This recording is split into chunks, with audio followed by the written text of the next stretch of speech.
Welcome up Andy. Okay, thanks, Haley. After that presentation, I'm feeling rather historic. I think I might look into some tax credits. As Haley mentioned, my name's Andy Neff. I'm the Public Relations Manager for the Ogden Express project. Acronym is OGX. UTA is keeping that name consistent.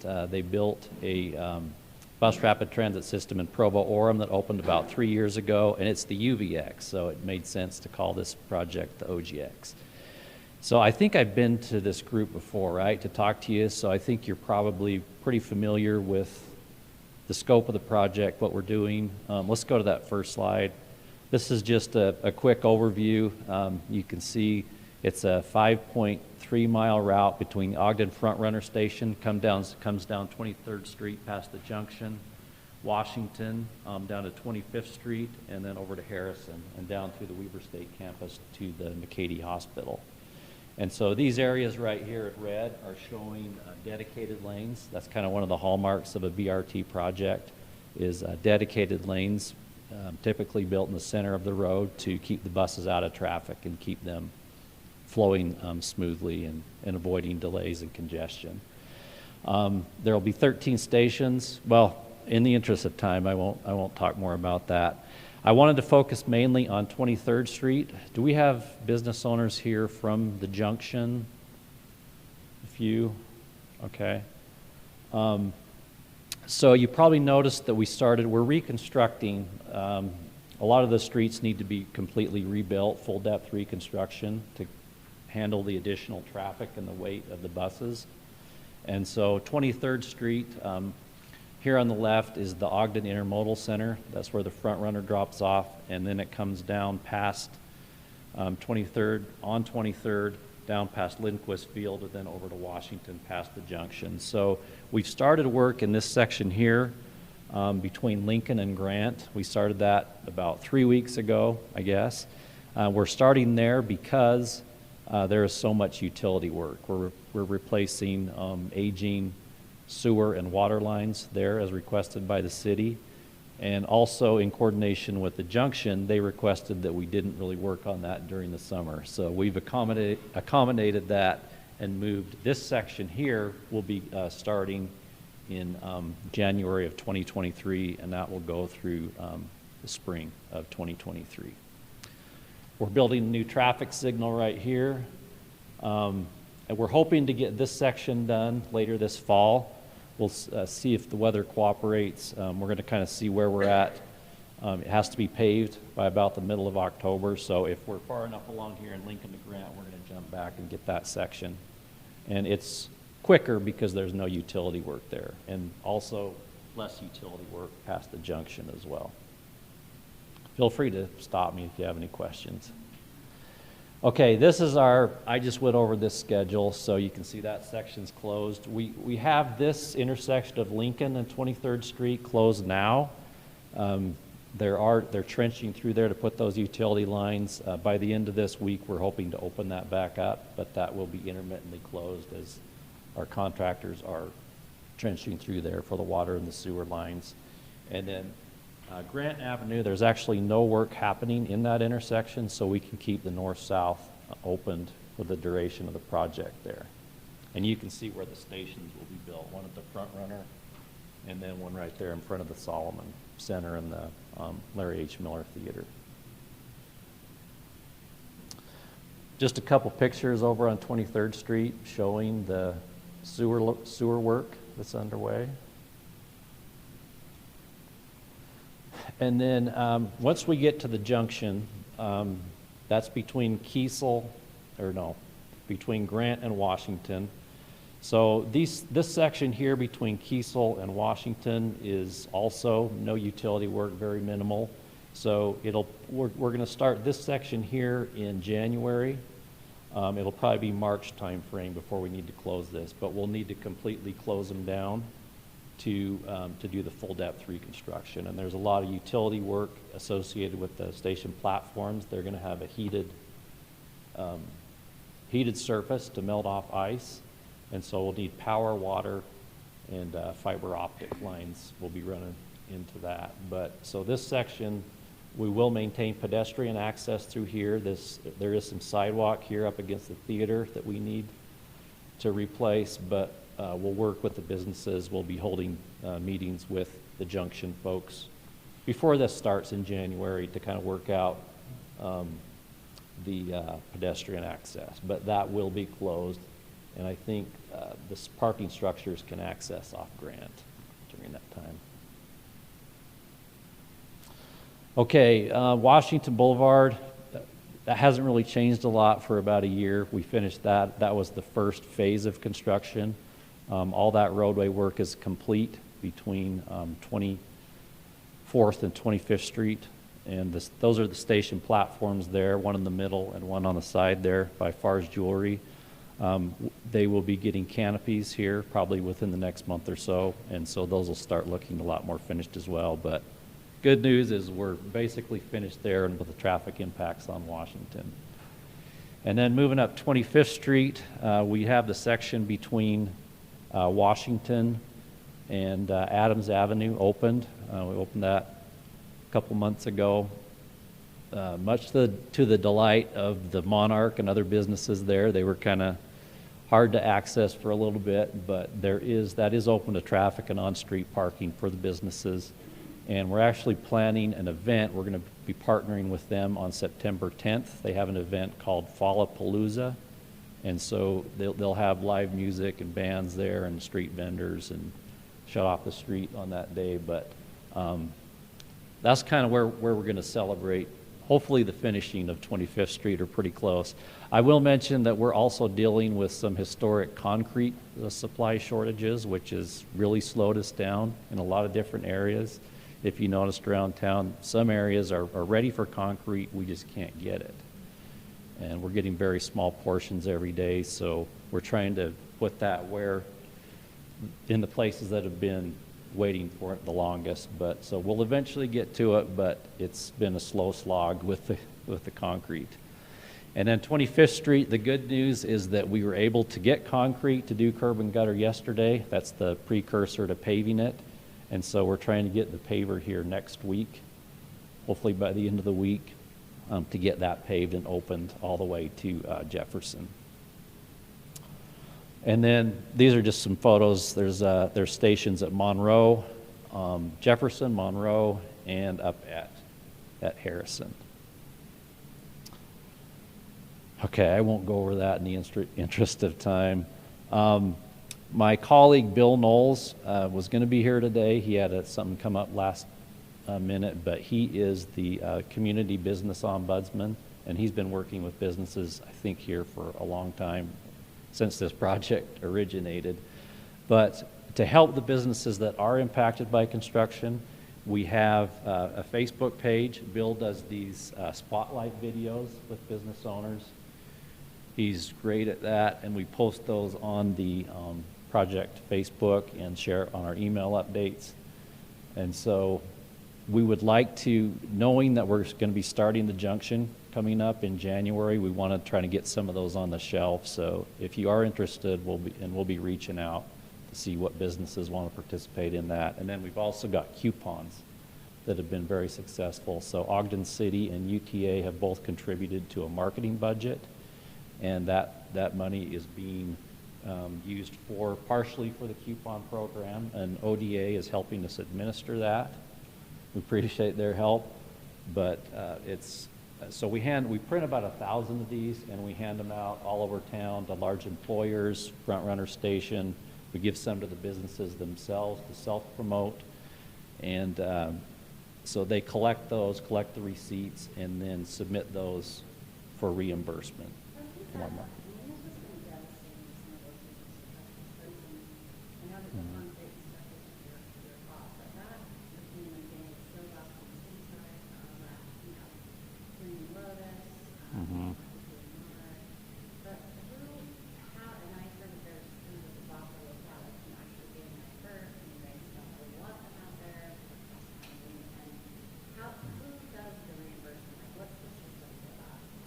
So yeah, ODA, Haley and her shop is helping us with that. So UTA prints the coupons, we distribute them, we give some to the businesses and also to the ODA for distribution. So they, ODA is collecting those, and then they submit them, they write a check directly to the businesses, right? You have the money, they have the money from UTA. But some businesses think they're going to get a check the minute they turn them in, so they're pretty tough on them. It really is. I feel for those businesses, and it has gone longer than we anticipated with this concrete issue. And but the good news is we did get it down yesterday with the curb and gutter, and hope to pave it and open it by the end of next week. But yeah, I'm very aware. I've been working with Stephanie over there at the Lotus, and John Thompson with Ty Curry, and Cuppa is over there as well. So we.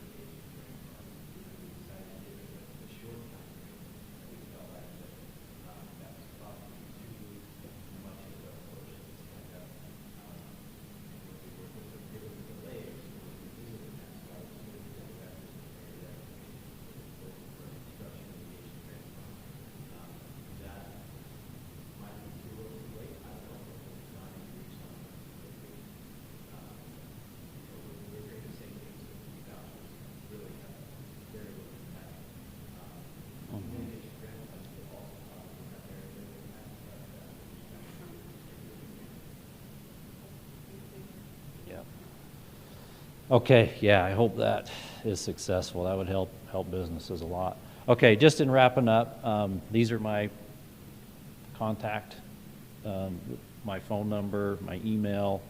We have a project website and a Facebook page.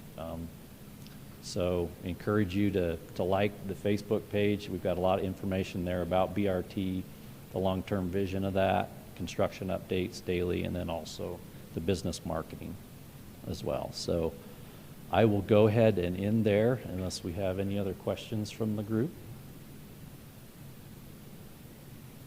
Okay, we can come back before we start work on the junction as well, Haley, if you want us to give an update then, and once we get closer to that. Thank you, and I won't take up any more time. I'm just going to turn it right over to Ogden City, and I don't know what order you all would like to go in, but there are multiple areas to cover. So whoever would like to go first. Perfect.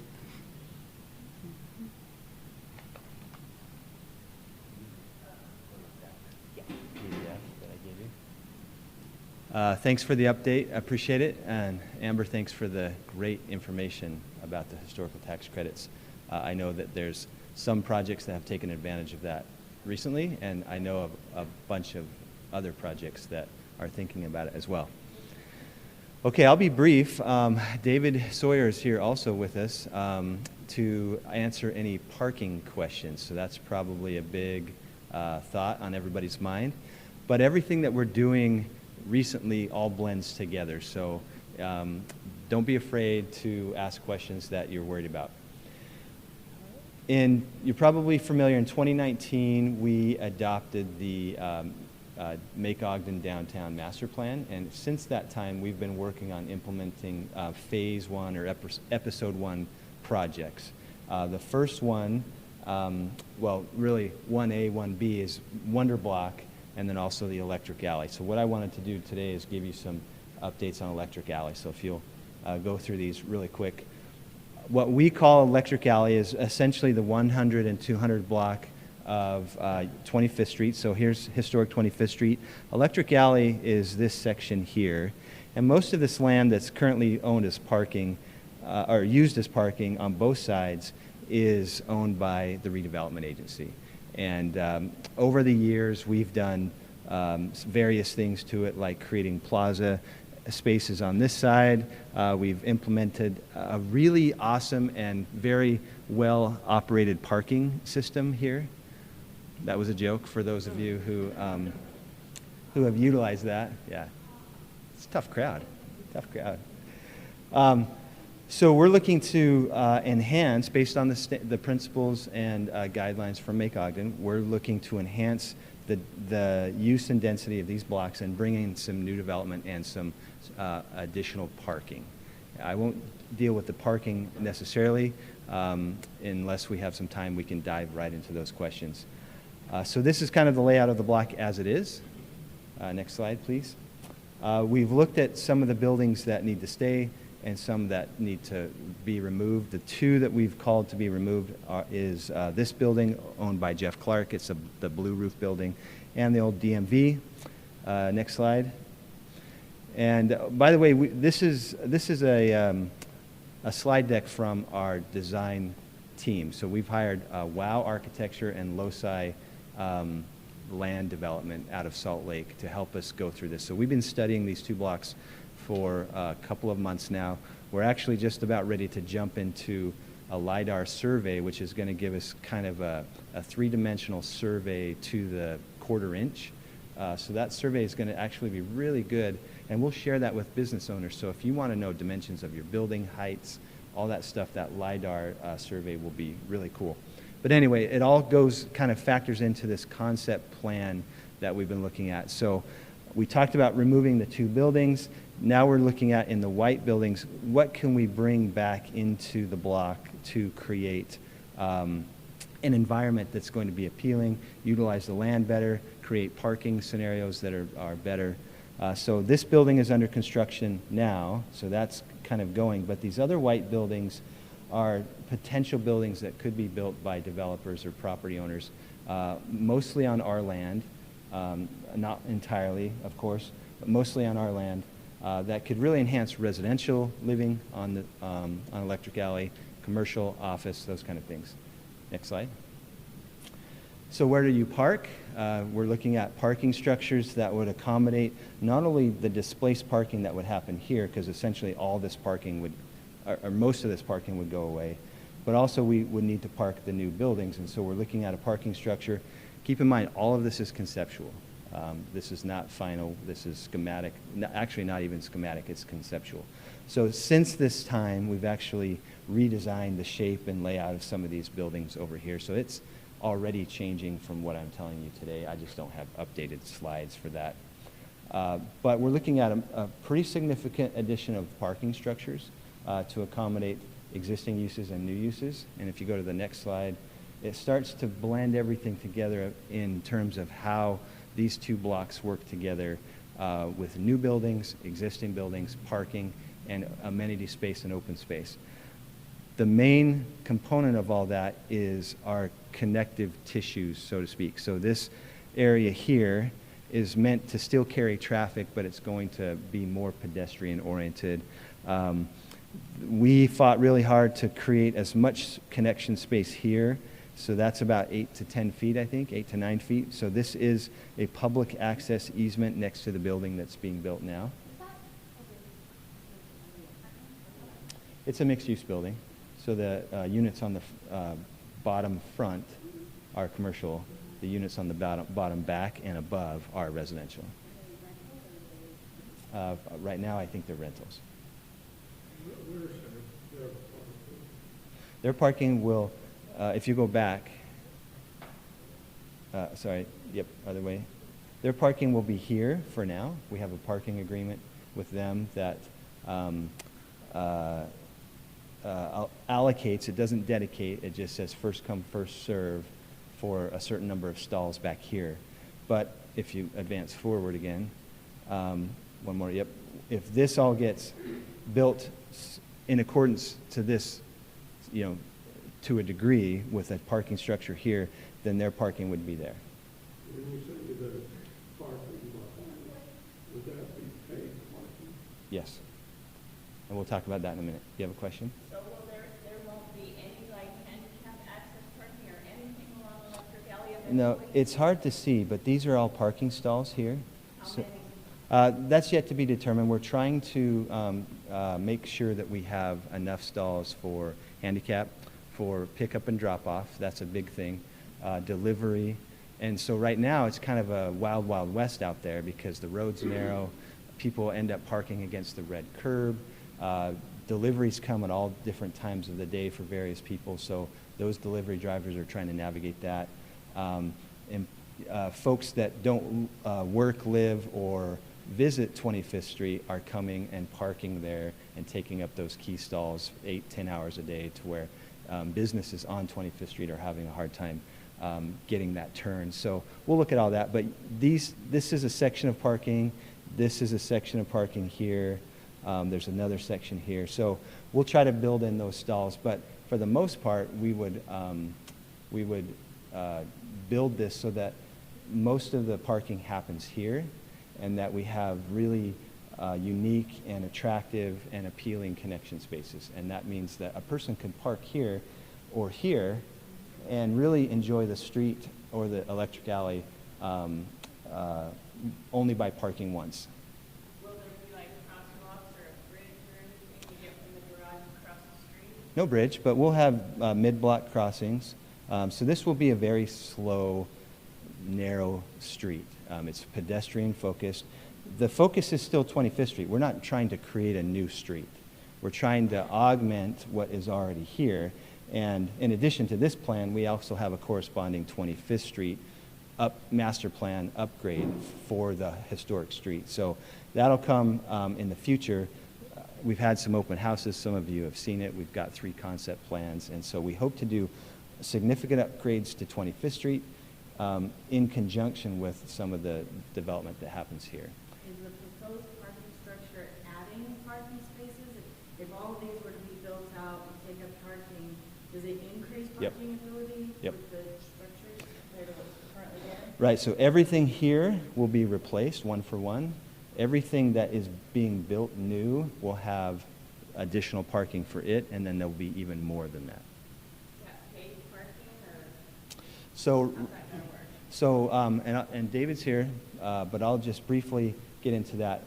When we did make Ogden, the very first thing that we looked at was, if we're going to go 20 to 25 years and develop downtown in the way that the plan called for over 4 episodes, the first question is, how do we manage parking? So we hired a consultant, Kimley Horn. They're a national parking consultant firm, and they came in and studied that for us. And they looked at all of our parking in the downtown, how it was being utilized, where it was, how accessible it was, those kind of things, and determined that the current management of our parking is insufficient, and therefore if we add more development demand to our existing parking, it's actually going to get worse. So they recommended to us that we change our management plan from its current configuration to a paid system. And so what that means is that we consolidate parking into various structures, and we have these 2. We have 2 more on the other side of 25th Street at Wonder Block, and we have a number of others scheduled for the downtown area. That consolidates parking, that structures it, making it more efficient, more effective, more predictable, and reliable for the user. It also means that the on-street parking gets converted to a timed paid parking structure as well, and that will allow for quicker turns. It will allow for folks that work and live in the area to park in these areas, and thus leaving the really important high-value parking stalls open to where customers and other folks can come, do business with 25th Street folks, and then be on their way. So we're rolling this out, this concept out, this parking management plan, slowly, so that we can help folks understand how it might impact them, what the plans are.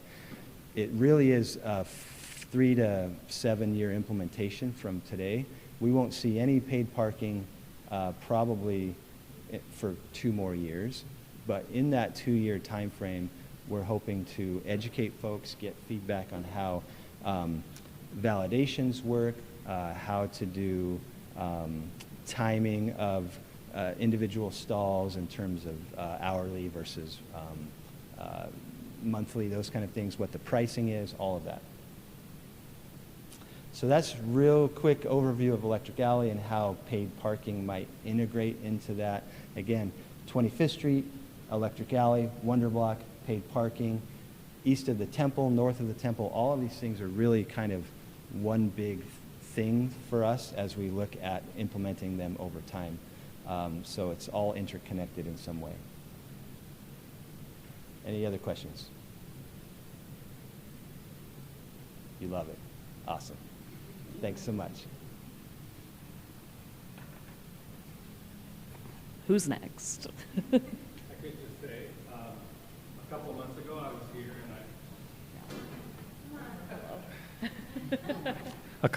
I was here and I went through the whole parking management, potentially paid parking system presentation, and I think that's still, you can probably still find that presentation, right? But in the meantime, I'm going to hand out this flyer, and it has a website address on the top.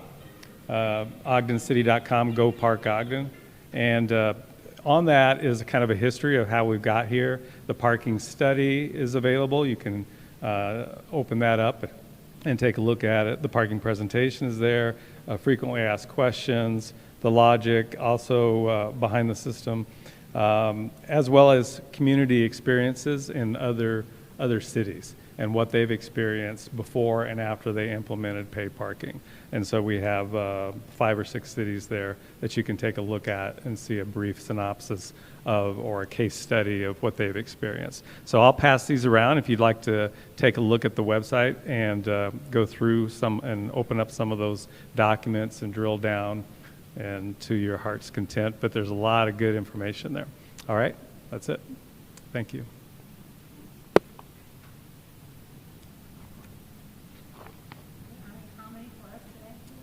Nothing. I was thinking, I was working on a dance thing last night, but my wife said no. Don't do it.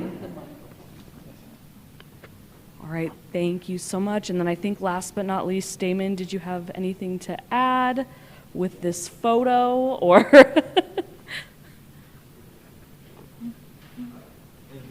Okay. I actually forgot I sent this to you. This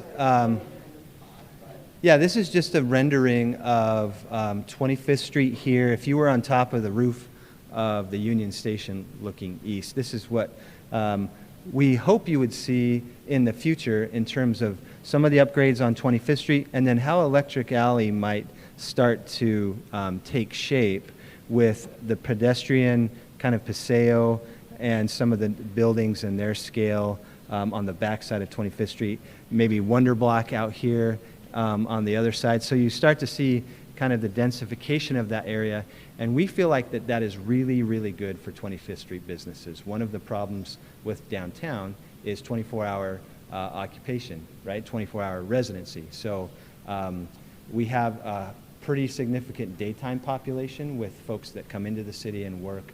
We have a pretty good visitor population with our events and other things. We want to enhance that by bringing a 24-hour population downtown to a greater degree. So a lot of these things, I'm not dancing either. So a lot of these projects are meant to enhance that, and we think that by having folks living and working on both sides of the street, we maintain the historical integrity of the street, but also enhance the viability, and that's really what all this is about. I have a quick question. Will those parking structures be privately owned or owned by the city? Owned by the city. I own one of the bars down on 25th Street, Mhm. so I have employees leaving at 3 in the morning. Mhm. So my concern is their safety, obviously. So there'll be state-of-the-art structures, and also the junction will get some enhancements to it as well, in terms of lighting, security, how you access it, with how you interact with it in terms of payment, those kind of things.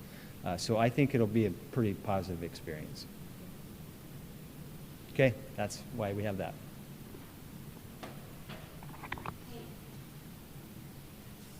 You said you didn't want to sing.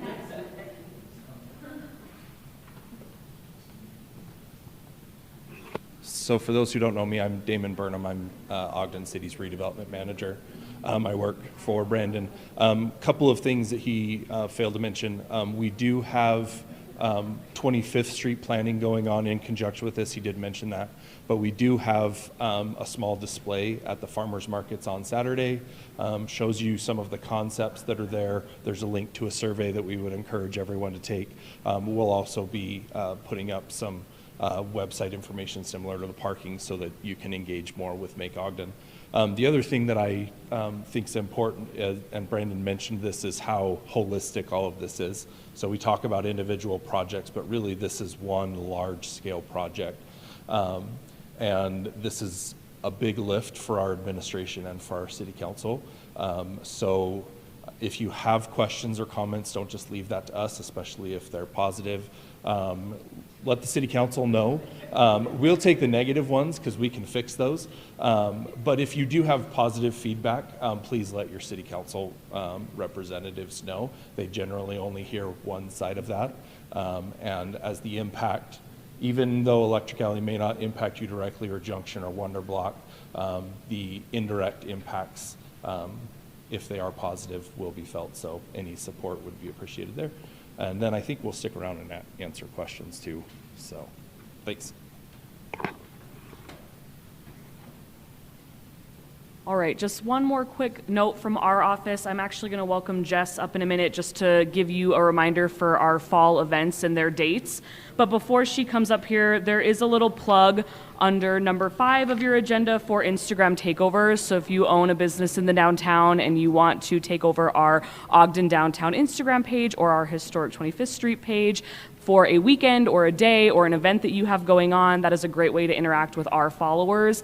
A lot of our pages are more established than maybe some newer businesses downtown. Our 25th Street account has about 18,000 followers, so it's just a great way to engage with that audience. So Cam's email is on the back if you want to reach out to Cameron. She will get you scheduled for that. And then I did put a note on here for a downtown gift card, and this is a concept that we just thought of, and we were like, maybe this could be interesting, but we wanted to gauge interest first. So in the follow-up email for this meeting, I will include a survey and a feedback form to see if you would be interested. But essentially, for Farmers Market Ogden, we launched something similar about a year ago, where we had a gift card for Farmers Market Ogden in general, and you could buy it in $10 increments and then go spend it at any vendor. They would then bring the gift card to us, and we, as ODA, would reimburse them for that money. And it was just great, like a great way to have people spending money in the downtown. And we were thinking about maybe doing that with retailers in the downtown as well, just to promote shopping local and the foot traffic. We don't know if that's anything that someone would be interested in, as you would have to work with us more. Just kidding, but we're great to work with. But you'd have to do some extra work with us, and we'd have to get that set up for you. So I will include that in the follow-up survey if you'd like to leave feedback. Yeah. I definitely feel like it would be useful, especially as we move forward with these construction projects and these developments, just to raise extra awareness and get people in the doors of our local and independently owned businesses. So if you want to chat more about that, let me or Kim know, and I will send that out after, but I will let Jess close us out for this meeting. Hi guys, I'm about to throw a lot of dates at you, and I'm so sorry, but this is happening. So, ODA has been asked to pilot an event. It's called Ogden Rooftop Cinemas. It's going to be free movies to the public. Each time we do it, there will be an art type event beforehand, and there will be an a cash bar, games, music. It'll be just a really good time. And then the first movie we're showing is on the 27th, is The Sandlot, for obvious reasons. These will be on the top level of the parking garage, the south parking garage, and the junction. So kind of a different thing. We really wanted to have the cityscape envelop us with the view of the mountains. It should be a really good time. September 17th is Harvest Moon. That should be awesome as well. Last year we had about 24,000 people, and that was like a low attendance year. So there will be road closures, and we'll be coming forward with all that information for our retailers at the beginning of September. And then September 24th, we'll be showing Big Trouble in Little China on that parking garage. A personal fan favorite. I didn't even pick it. It's great. We're not sure what the art event will be before that one. Oh, the August 27th one will be a fashion show. We hope to have local retailers that want to display what's in their shop for that one. October 8th will be Peculiar Pours at Union Station. That's going to be our second beer festival for the year and also our last. And it will be on a Saturday from 3 to 8 p.m. October 15th will be our final showing at that parking garage, and it will be The Empire Strikes Back. I don't know if any of you guys have heard of that movie, but I've seen it. It's all right. And October 22nd is Witchstock, so there will be zombie crawl, it'll have a food drive, all sorts of wonderful things coming up. Okay? That's it.